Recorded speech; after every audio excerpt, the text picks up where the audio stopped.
Bonsoir à toutes et à tous. Merci de nous avoir rejoints pour ce débat en ligne consacré au film Combinat du réalisateur suisse Gabriel Tejedor, que je remercie pour avoir accepté de participer à ce débat, ainsi que pour son film très fort et cette plongée vertigineuse dans une ville usine ex-soviétique.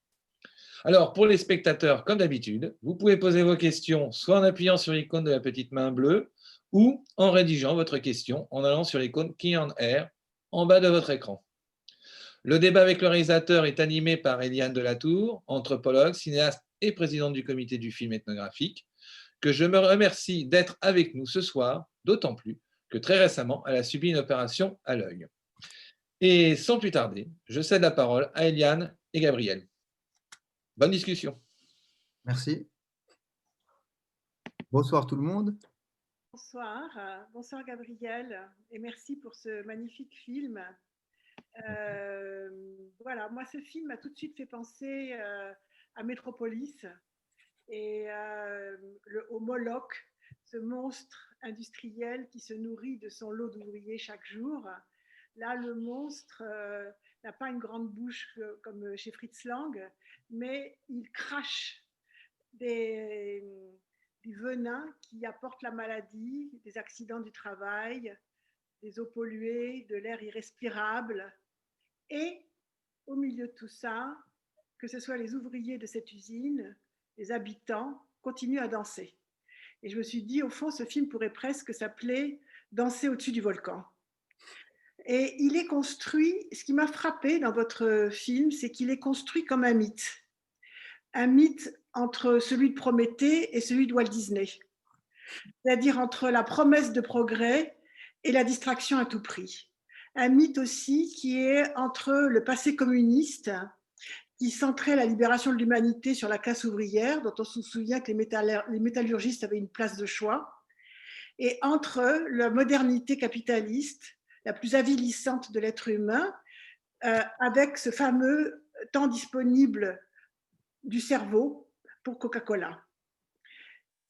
C'est un mythe aussi, ça m'a fait penser à un mythe au sens où quand les structuralistes et Lévi-Strauss en premier ont décodé les mythes, ils ont montré une méthode qui leur permettait de comprendre le sens du mythe au-delà de la signification de chaque mot. Et j'ai eu l'impression que votre film, au fond, échappe à l'analyse critique classique, c'est-à-dire que je ne me vois absolument pas en face de ce film en train d'analyser le film séquence par séquence.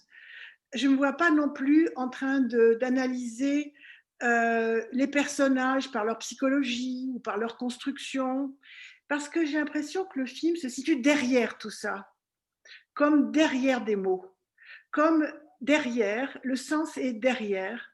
Et parce que, peut-être que je me trompe, mais à la fin, je me suis dit, au fond, j'ai compris évidemment quelque chose d'important, mais surtout, j'ai ressenti. Et j'ai eu l'impression qu'au fond, c'était un film qui nous amenait à ressentir un danger plus qu'à l'expliquer. Mmh. Et ça vient de cette construction dont j'aimerais que vous nous parliez, parce que je me suis demandé à la fin, comment vous avez fait pour arriver à ça? Comment, depuis votre première idée, en allant filmer, jusqu'à la fin du montage, parce qu'on sait qu'on construit tout le temps, comment vous êtes arrivé à cette construction mythologique? Mais c'est pas facile de répondre à cette question. On a fait, évidemment qu'on a beaucoup construit le film au montage, parce qu'il n'y avait pas parce qu'il n'y a pas un caractère qui traverse le film et il n'y a pas non plus quelqu'un de charismatique qui nous emmène comme ça. Et on le cherchait pas non plus. Ce que je voulais, moi, c'était vraiment cette usine et puis comment ça influence toute la vie de la cité.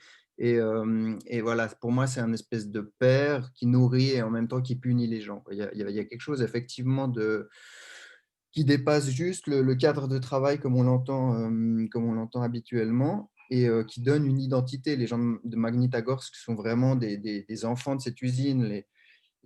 si on est 3 générations de la même famille qui ont travaillé ou qui travaillent dans l'usine, on devient une dynastie de métallurgistes. Donc, il y a quelque chose qui dépasse évidemment juste celui qui nous nourrit, c'est aussi celui qui nous donne du sens, c'est celui qui effraie aussi. Les gens qui sont à la tête de l'usine organisent toute la ville. Évidemment que le pouvoir politique est très largement imbriqué dans celui de l'usine, donc il y a quelque chose qui était très… qui dépassait le cadre du travail habituel et qui du coup donnait envie de se concentrer sur sur cette dépendance, sur cette interdépendance entre les gens et puis ce monstre d'acier. Et du coup, voilà, c'était pas le but n'était pas de… comment expliquer je dirais que c'était pas de voir la personne comme un individu, mais c'était de voir plusieurs cas de figure et presque des idéotypes comme ça, des espèces de personnes. Il y a celui qui va essayer de se sortir de ce problème, celui qui va rester, et puis celui qui va combattre. Et puis c'est un peu flight, freeze et fight. Voilà, c'est un peu les trois manières d'appréhender quand on est en situation de stress. Et du coup, moi, j'avais ce schéma en tête et j'ai essayé de trouver des personnes qui puissent incarner ça. Après, d'un autre côté, un peu d'un point de vue conceptuel, pour moi, cette ville, il n'y a rien autour de la ville, il n'y a que de la steppe. C'est comme une petite Russie qui est sous cloche. C'est-à-dire que c'est vraiment une ville qui a été aux avant-postes de tout le XXe siècle pour la Russie, parce qu'elle a participé à l'effort de guerre, elle a été une ville modèle, c'est la 3e ville en URSS qui a eu le tramway, après Moscou et Saint-Pétersbourg. Dans la Deuxième Guerre mondiale, elle a grandement participé à l'effort. Après, elle a été industrialisée, comme toute la Russie, au lendemain de la Deuxième Guerre mondiale. À la chute du communisme, privatisation sauvage, c'est un oligarque, un ancien ingénieur qui a fait main basse sur les actions, qui est devenu d'un coup 15e fortune de Russie. Donc, c'est vraiment… et aujourd'hui, ils essayent de faire du greenwashing, de se donner une apparence d'usine propre et de ville où il fait bon vivre. Voilà, donc pour moi, c'était vraiment aussi ce côté-là de cette petite Russie qu'on peut observer. Voilà, c'est un peu comme ça qu'on l'a préparé. Et après, il s'est construit effectivement au montage avec chaque personnage qu'on essayait de rendre le plus compréhensible, des fois peut-être un peu stéréotypé, mais Alex qui danse et qui se fait à cette situation, ben on essaye de vraiment de le montrer comme il est, c'est-à-dire il accepte ça, il est OK avec ça, il n'essaye pas de sortir du rang. Son frère qui veut partir, ben on comprend pourquoi il veut partir avec sa fille qui subit qui a des problèmes de santé. Et enfin, les danseurs qui, eux, essayent de se battre pour apporter autre chose dans la ville, des cours de danse, l'exotisme, le délassement, le corps qui s'ouvre, et voilà, qui, malgré tout, sont engagés par l'usine. Donc, voilà un peu comment ça s'est construit. Mais ce que je trouve, enfin, moi, ce qui m'a impressionné, effectivement, c'est que on aurait pu penser que c'était un film sur le travail, et c'est pas du tout un film sur le travail. C'est un film qui va au tréfonds, finalement, de l'humain face à ce qu'il dépasse. Et on pourrait se dire, voilà, c'est des gens qui essayent de se dépatouiller de cette situation qui est inique. Mais je trouve que ça serait réduire le film que de dire ça, et parce que vous arrivez, malgré la salsa, les fêtes foraines, ce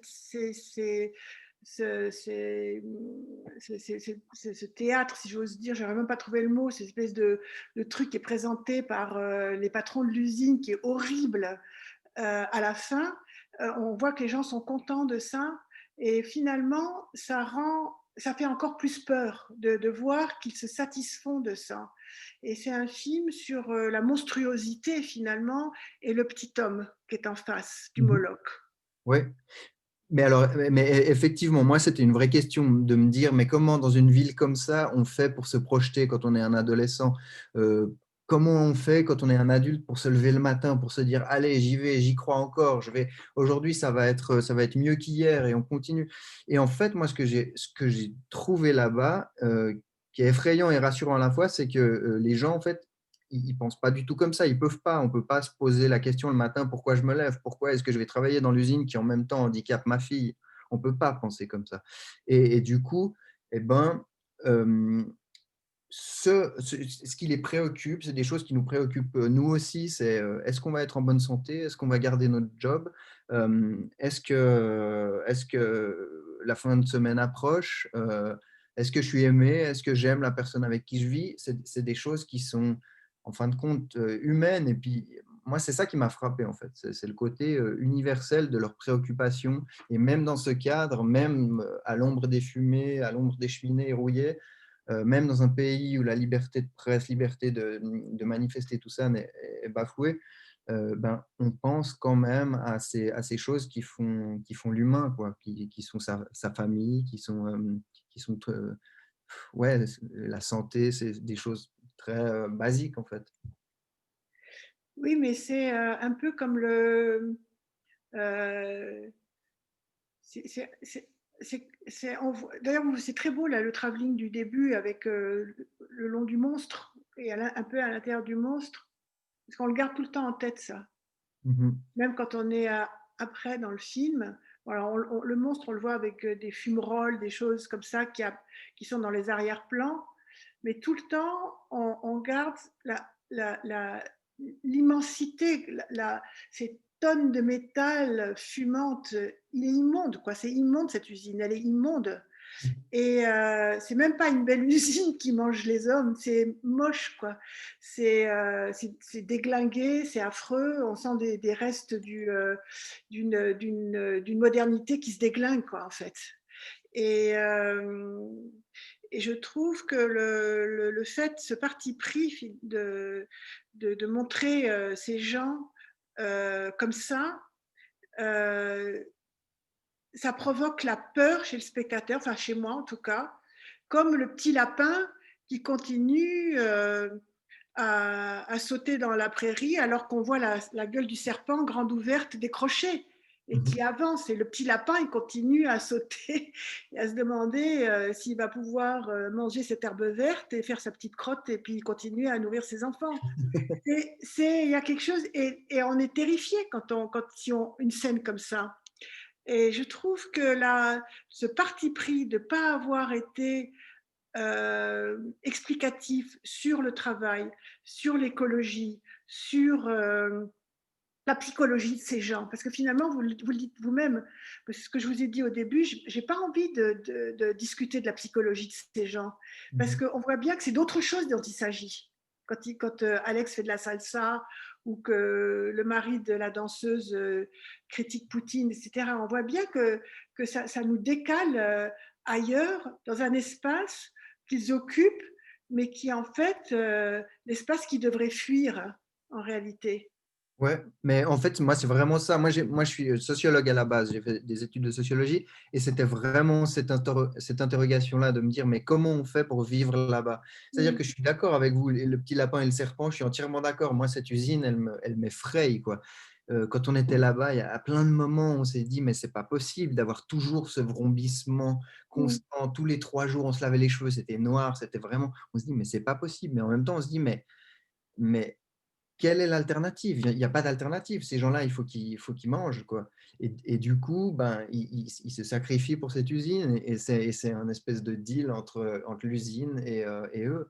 Et moi, c'est révoltant et en même temps, si on est juste dans la critique ou dans la révolte, eh ben, je pense qu'on ne rend pas justice à ces gens, en fait.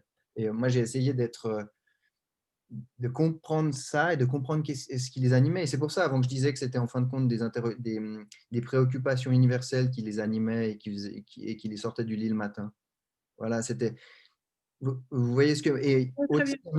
un autre travers, c'est que cette usine, pour beaucoup de monde, c'est quelque chose qui est fascinant à filmer. C'est très beau, c'est très symétrique, c'est rouillé. Enfin, il y a un côté esthétique et j'ai vraiment essayé. Je ne sais pas si on y est arrivé, mais à pas tomber dans cette fascination qu'on voit souvent pour les pays de l'Est, pour ce côté un peu déglingué, un peu drame Mmh. social, un peu, d'essayer de montrer la classe moyenne pour qu'on puisse Mmh. s'identifier à ces Mmh. gens et du coup pas qu'on ait pas ouais, qu'on soit un peu dérangé par cet effet miroir où en fin de compte, ils Mmh. regardent les mêmes séries que nous à la TV, ils ont des voitures qui sont pas si déglinguées que ça, ils ont Mmh. bah, voilà, enfin, en fin de compte, il y a plein de choses qui nous relient à eux, mais eux, leur quotidien, il est là-bas à Magnitogorsk où il y a enfin, où il y a, un patron, et c'est cette usine, quoi. Il y en a un qui décide tout, quoi.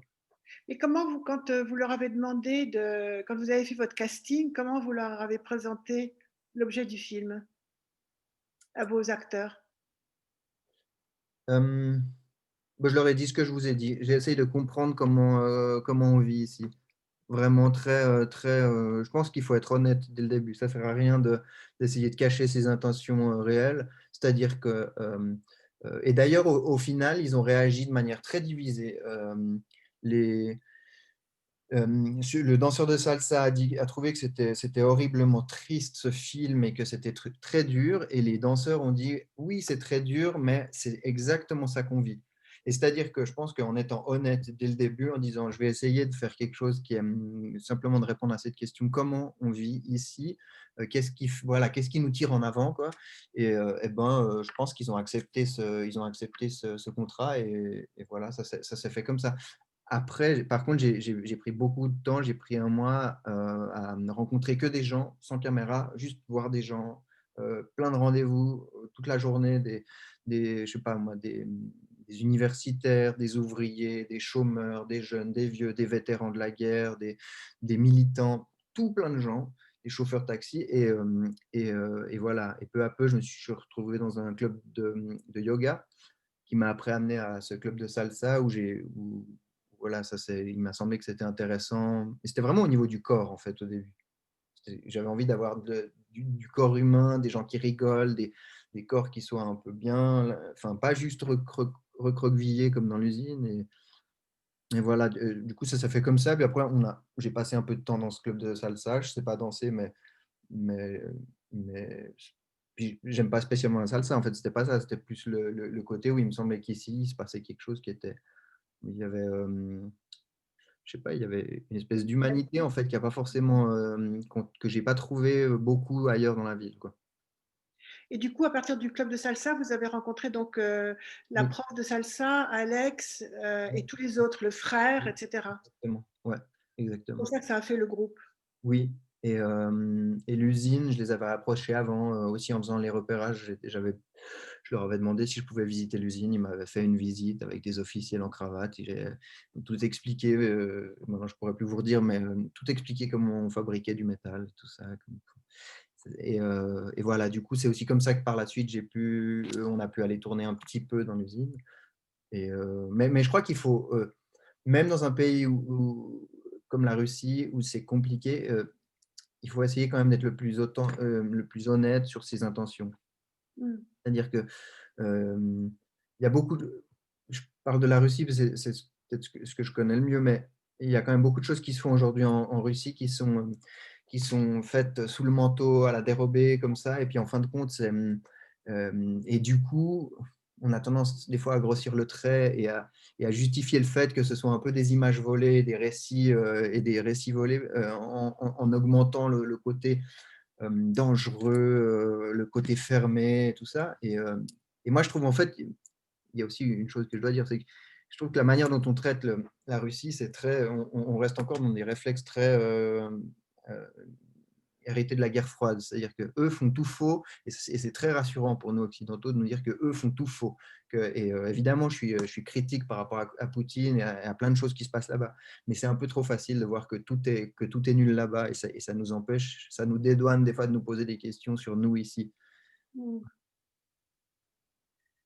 Mais vous avez pu tourner ouvertement alors, Oui, avec après, oui, des autorisations et sans problème. oui, ouais. C'est parce que vous êtes déjà, ça fait longtemps que vous tournez en Russie, c'est pour ça aussi. Oui, oui, oui, oui. Après, oui, oui, après, on a pu faire ce tournage. avec les autorisations.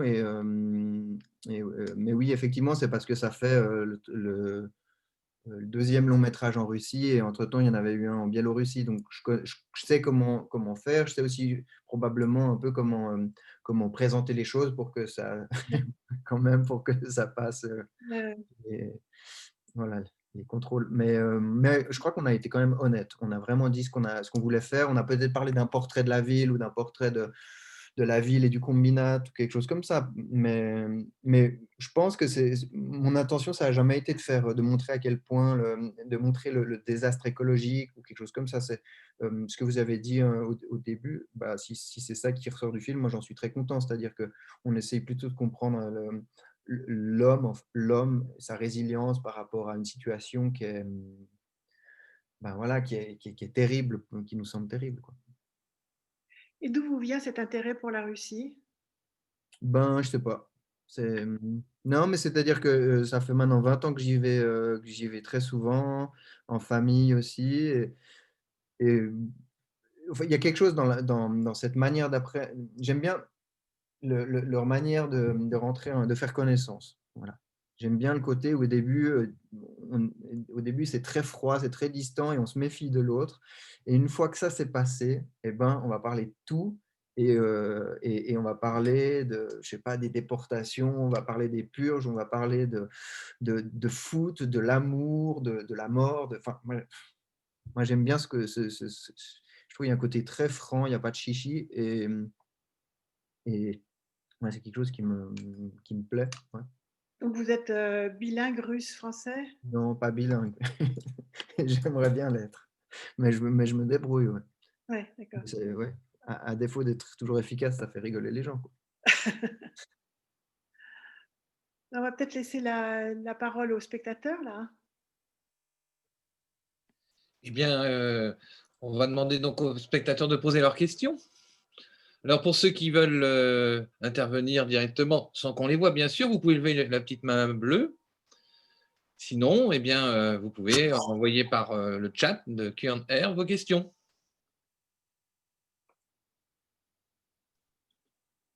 Il n'y a pas de questions. Il n'y a pas de questions. Ben alors, moi, je vais en poser une à Gabriel.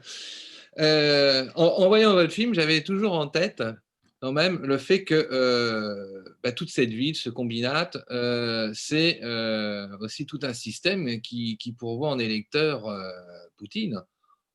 Déjà parce que c'est le symbole, l'un des grands symboles de l'armée soviétique, hein, par la construction des tanks. Ensuite, c'est lié quand même au KGB. Enfin, tout ça, c'est le monde des services secrets, c'est le monde de l'armée et c'est le monde de Poutine. Ouais. Et quand on voit le show dont Eliane cherchait le terme, c'est un show électoral, presque. Oui, oui, ouais, ouais, mais moi, c'est ça que je trouvais génial, c'est que le pouvoir, il mélange tout. C'est en même temps le Ah, pouvoir économique qui dirige l'usine, voilà, qui est une vraie usine, qui est cotée en bourse à Londres et tout ça. En même temps, c'est Poutine qui remet le prix pour l'effort écologique, quand même. Et en même temps, à côté de ça, c'est la fête des métallos, donc la fête de la ville, parce que c'est une ville de métallos. Et donc tout ça, ça fait un gros gloubi-boulga. Et puis voilà, c'est le pouvoir qui est sur scène, mais qui est le pouvoir au sens large, quoi. Et effectivement, tout ça, c'est évidemment, on peut pas avoir une usine comme ça, un oligarque aussi riche, sans être du côté de Poutine. Ça c'est bien clair. Parmi les personnages qu'au début j'avais rencontrés, il y avait un militant qui était pro-Navalny, donc qui est l'opposant dont on a parlé dernièrement dans les médias. Et du coup, lui, voilà, il militait de manière assez ouverte. Il a même fait une petite manifestation, organisé une petite manifestation.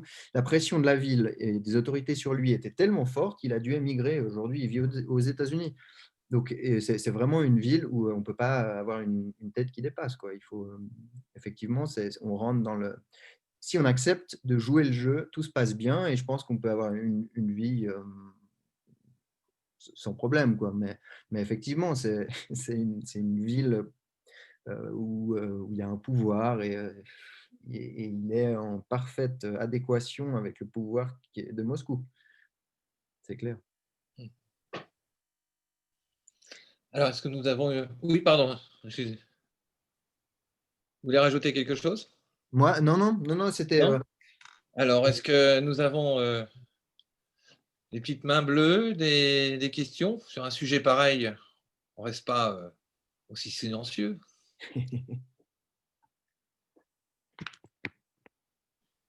Mais je peux peut-être rajouter quelque chose. Quand j'étais Oui, là-bas, je suis allé aussi rencontrer des militants pro-Poutine, voir un petit peu, mais ça m'intriguait. Je sais pas, il y a un club pro-Poutine à l'université.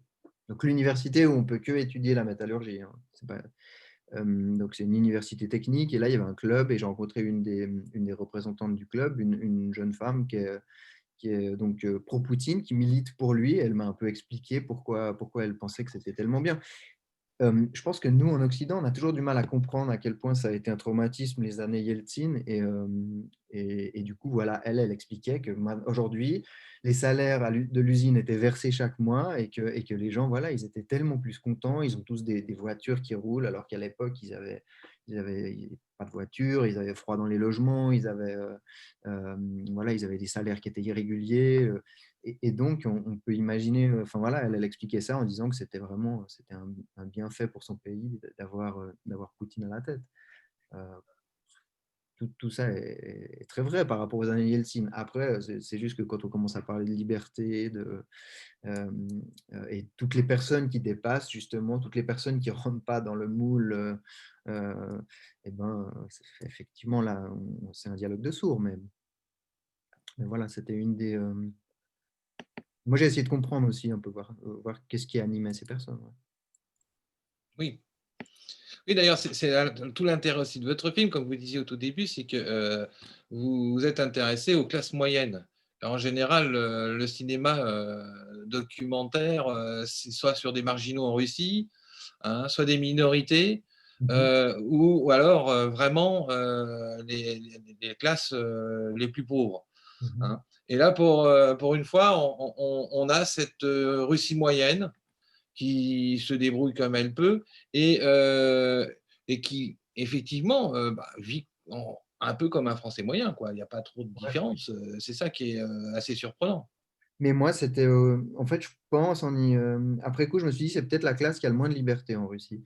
Parce que si on est tout en bas de l'échelle, eh ben, on n'a pas grand-chose à perdre. Et puis, on peut être marginal, on peut mener la vie un peu que, en tout cas, certains arrivent à mener la vie qui veulent. Si on est tout en haut, ben, on a assez d'argent pour faire ce qu'on veut. Et cette classe moyenne qui est quand même vraiment, voilà, qui est pieds et poings liés avec l'usine, qui bosse, qui vote, même si ça sert à rien, à qui on ne demande pas son avis.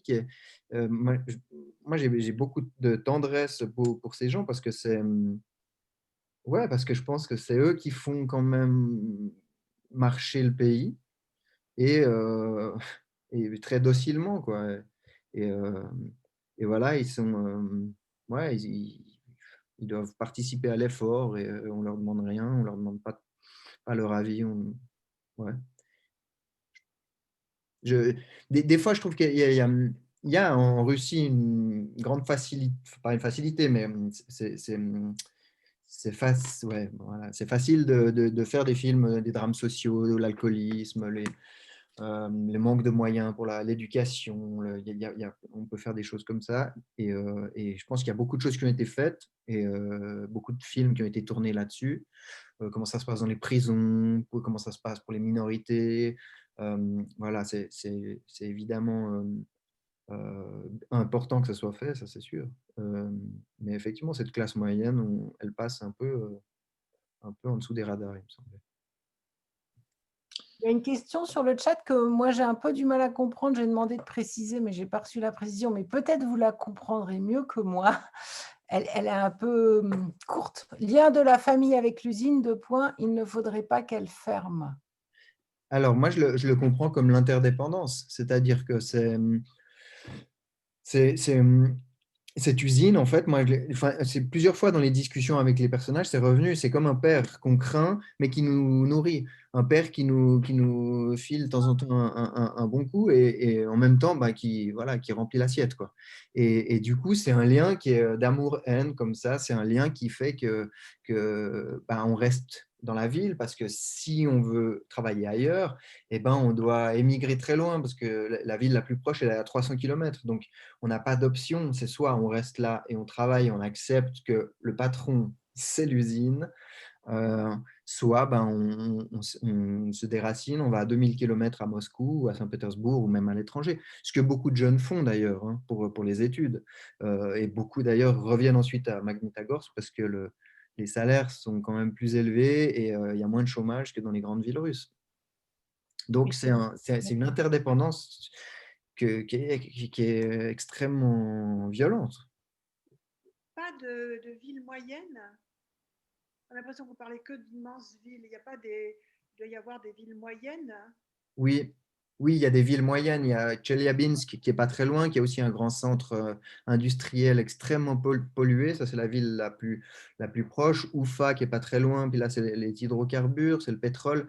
Donc, c'est des villes vraiment. Là, on est l'Oural, c'est plusieurs villes industrielles par la force des choses quand même très polluées. C'est aussi des villes qui, à la Deuxième Guerre mondiale, quand on produisait à Moscou et à Saint-Pétersbourg, plus proche du front, eh ben, on a rapatrié beaucoup d'industries à l'intérieur des terres. Et aujourd'hui, voilà, c'est cette ligne qui est le long de l'Oural, où il y a beaucoup de villes comme ça qui sont industrielles, très polluées. Et il ne faut pas oublier que ces personnes sont formées et travaillent dans la métallurgie, donc ils ne peuvent pas non plus aller travailler n'importe où. Ouais, Antoine aussi remarque qu'on pourrait faire un parallèle entre donc le travail de la métallurgie et celui de la mine, entre les deux milieux. Bah, c'est oui, tout à fait. Je pense, des travaux qui sont quand même spécifiques et du coup qui imposent aux gens de travailler là où il y a une mine ou là où il y a là où il y a un combinat métallurgique. Donc effectivement, en Russie, il n'y en a pas tant que ça. Enfin, même partout en France, il y en avait quelques-uns. Je ne sais pas aujourd'hui ce qui reste. Mais voilà, c'est des tels centres, ils produisent tellement de métal que voilà, il y en a quelques-uns. Et soit on travaille dans une de ces villes, dans une de ces villes-usines, soit on change d'orientation. Ces villes, d'ailleurs, ils les appellent des monogorades. C'est des monovilles, quoi. Des villes où il y a une seule chose à faire, c'est de travailler là. Voilà. La pollution a toujours été identique en fait, mais c'est seulement maintenant qu'on y prête attention. La pollution, non, je pense que la pollution a diminué.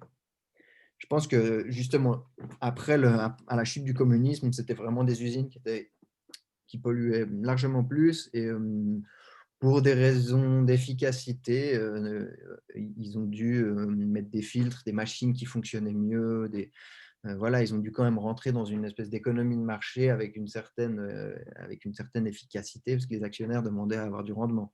Mais c'est c'est des villes toujours polluées qui continuent de beaucoup polluer.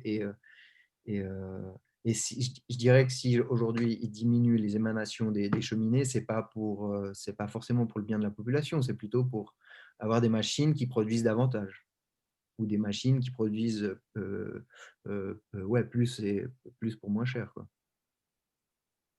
C'est oui, ouais. Et vous allez en faire un autre encore en Russie ou un autre dans une série ou comment Bah là, ça fait le troisième, il faudrait peut-être que ça cesse. pourquoi? Non, non, non, c'est pas vrai. Là, je suis en train de préparer un film historique pour la télévision suisse sur la fille de Staline. Euh, oui, qui a quitté l'URSS en 67 pour aller aux États-Unis. Et du coup, ça a été un grand scandale géopolitique que la fille de Staline, il avait qu'une seule fille, une fille qu'il adorait, et qu'elle parte.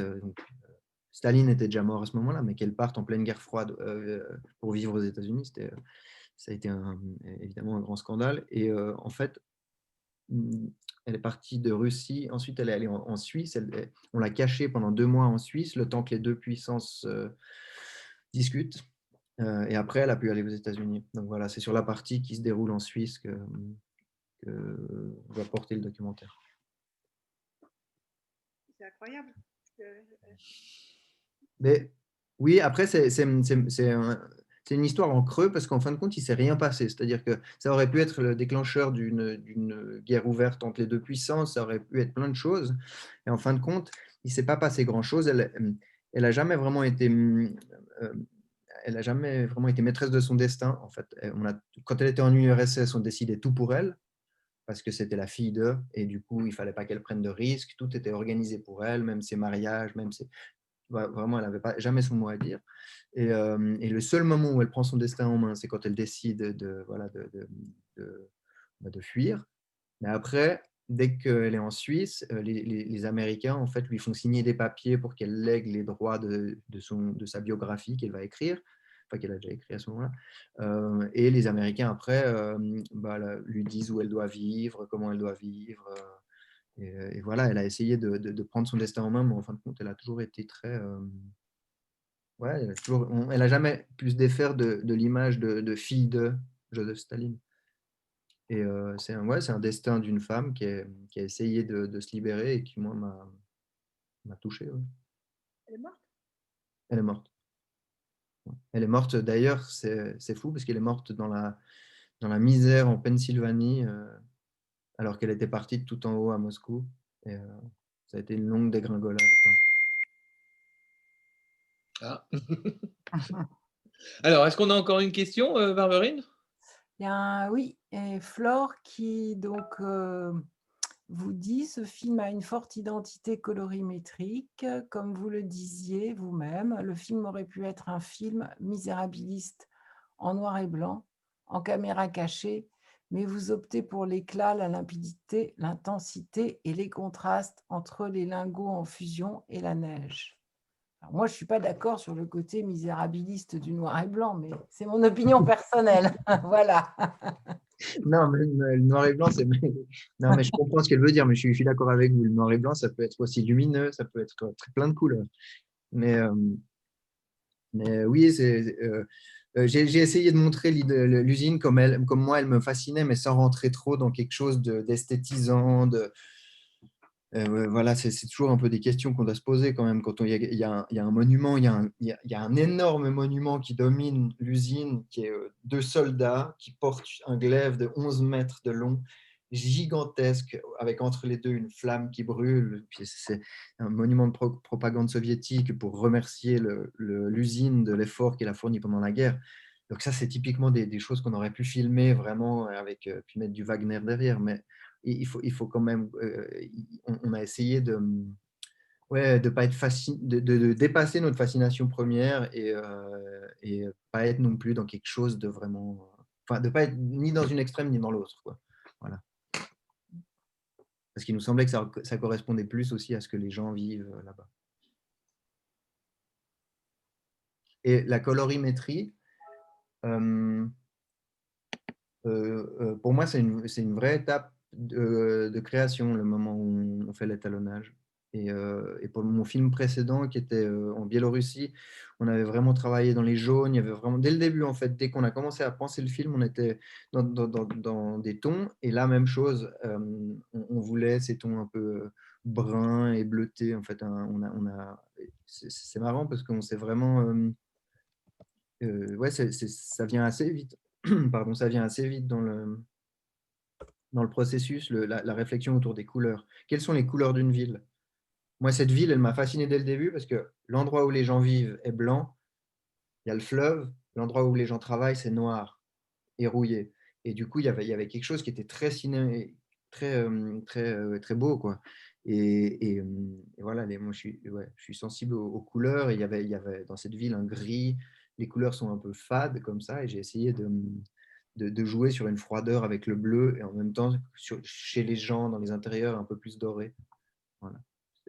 Dans le film Lettre à Freddy Buach, Mhm. Godard dit quelle est la couleur d'une ville? C'est gris et bleu. Bon, bah, Il était en Suisse quand il ouais. est filmé sur une route comme ça.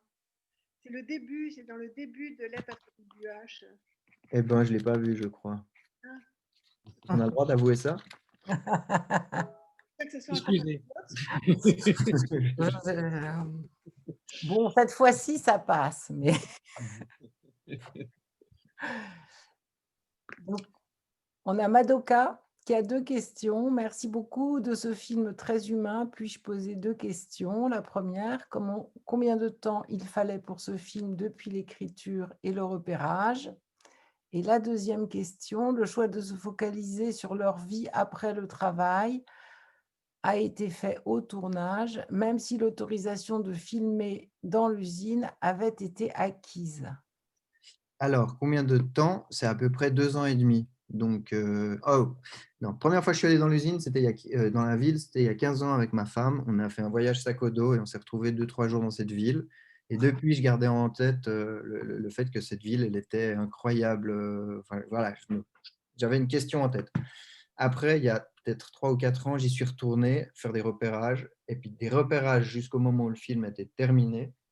Ça a pris, je pense, 3 ans. Et sur place, je pense qu'on a tourné 1 an et demi, plus 6 mois avec des repérages. Donc voilà, j'y suis allé, je ne sais plus, 6 fois, je crois, 7 fois. Voilà, le choix de se focaliser sur leur vie après le travail. Ce qui se passe, en fait, c'est que leur travail, il est quand même très répétitif dans l'usine. Et peut-être eux diraient que c'est pas répétitif, mais nous, de l'extérieur, qui n'avons pas beaucoup de notions, enfin, on comprend rien à ce qui.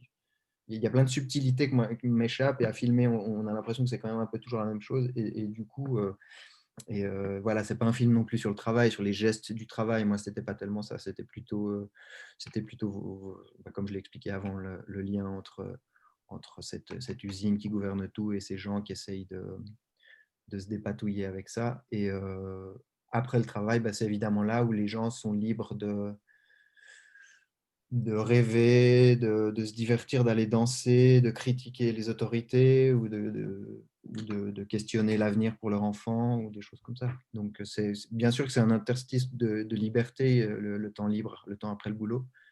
Euh, voilà, donc la question, à aucun moment je me suis dit, tiens, si je faisais tout le film dans l'usine. Et je crois que l'usine n'aurait pas tellement voulu, ou au bout d'un moment, elle en aurait eu un peu marre du petit Suisse là, qui venait les embêter.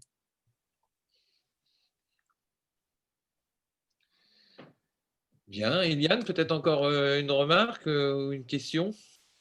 Moi, je suis contente de ce débat et je trouve que Gabriel a nourri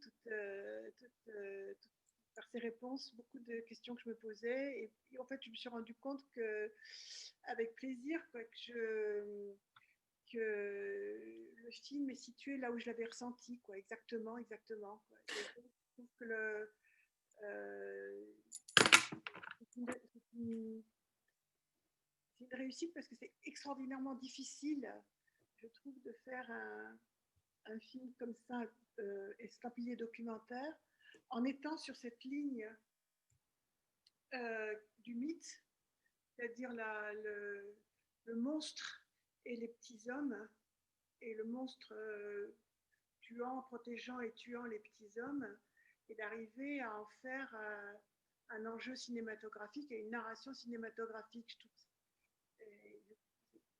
C'est très fort, quoi, d'arriver à ça, très très très fort, sans jamais tomber dans du trop narratif ou du psychologique ou du film sociologique sur le travail, ou de tomber sur un film politique. On est ailleurs, c'est ce que je disais au début, on est vraiment ailleurs. Et tenir ce fil, cet ailleurs-là, au cinéma, j'ai rarement, très très très rarement vu ça. Et moi, je vous remercie et vous dis bravo. Merci beaucoup. Il y a peut-être une dernière chose que je veux dire par rapport au film, c'est que ça a été très important pour nous de voir les générations aussi. C'est un film où on a essayé de montrer les différents points de vue en fonction des générations. Quand vous me demandiez un peu si c'est pas un film avec des personnages, mais c'est peut-être un film de génération. Le bébé, évidemment, il peut pas s'exprimer, mais c'est ses parents qui se posent des questions par rapport à est-ce qu'on va élever cet enfant dans cette ville. L'adolescente, elle est mutique. Elle tire la tronche, mais en même temps, elle sait à quelle sauce elle va être mangée, quoi. Elle sait que c'est l'usine l'avenir enfin, que c'est son avenir. Et les parents, ben, eux, ils ont ils ont les quelques options possibles, c'est-à-dire essayer de se battre, rentrer dans le moule ou bien s'en aller. Et les personnes âgées qui réécrivent l'histoire, qui oublient qu'ils ont des amis qui sont décédés du cancer à cause de la pollution et qui en font un espèce de. Ouais, qui en font une gloire de cette usine, quoi. Donc voilà, et ouais, c'était peut-être juste ça que je voulais rajouter sur le. On a travaillé aussi par rapport aux générations. On a essayé d'être voilà, sur cette séparation entre générations. Bien, et ben, Eliane et Gabriel, un grand merci pour ce débat, ce riche débat. Je vous souhaite à tous les deux une bonne soirée, ainsi qu'à tous nos internautes, et on se retrouve demain pour les derniers débats de la compétition. Au revoir. Au revoir à tous.